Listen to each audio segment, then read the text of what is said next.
আসসালামু আলাইকুম ভিউয়ার্স, সবাই কেমন আছেন? আল্লাহর অশেষ শুকরিয়া, আল্লাহর রহমতে আমরা সকলেই ভালো আছি। আর এই দীর্ঘ সময়ের মধ্যে ভিডিওতে আসা হয়নি, কারণ লকডাউনে একটা ঝামেলা ছিল আর স্টুডেন্টরা সবাই ছুটিতে ছিল।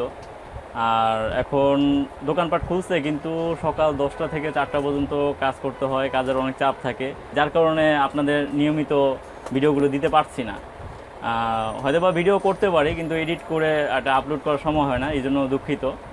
আর আজকে যে জন্য ভিডিওতে আসা, তো এই ছাত্র লকডাউনের সময় ছুটি নিয়ে চলে গেছিলো, তো এখন আবার আসছে, আবার যেই কাজের গ্যাপটা ছিল সেটা আয়ত্ত করার জন্য।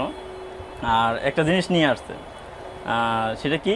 সেটা হচ্ছে সময় উপযোগী উপহার যাকে বলে, বা সিজনাল উপহার যাকে বলে। অতএব বুঝতেই পারতেছেন যে সিজনাল উপহার কী হতে পারে। দেখি তো ভাই, কী আনছো? কাঁঠাল এনেছো না? তো এই হচ্ছে কাঁঠাল। তো খুব কষ্ট করে নিয়ে আসছে। তো আসলে বিষয়টা হচ্ছে কি, জাতীয় ফল বলে কথা। তাছাড়া ও আমার জন্য আনছে, এটা অনেক বড় পাওয়া, কারণ আসলে কিনতে পাওয়া যায় বা সচরাচর দাম বড় কথা না, এটা একটা মহব্বত করে যে নিয়ে আসছে, এটাই বড় পাওয়া।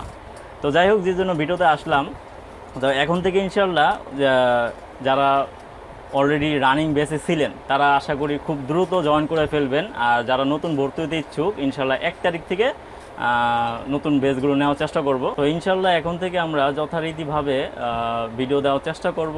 আর যারা পুরাতন বেসে ছাত্র ছিল তাদের ও তো অলরেডি এসে পড়লো আলহামদুলিল্লাহ। আরও রানিং যারা ছিলেন তারা ভিডিও দেখার সাথে সাথে দ্রুত চলে আসার চেষ্টা করবেন, কারণ হয়তো অনেকে ভাবতেছেন যে আমি একা গিয়ে কি করব, আর কেউ যায়নি। তো অলরেডি একজন আসছে, আশা করি আপনারা যারা রানিং বেসে ছিলেন তারাও চলে আসবেন। আর যারা নতুন ভর্তি হতে ইচ্ছুক বা নতুন কাজ শিখতে ইচ্ছুক, তারা দ্রুত যোগাযোগ করুন স্ক্রিনে দেওয়া নাম্বারের সাথে। ইনশাল্লাহ আগামী 1 তারিখ থেকে বা আগামী মাস থেকে ইনশাল্লাহ নতুন বেস নেওয়া হবে। তো সকলে ভালো থাকুন, সুস্থ থাকুন।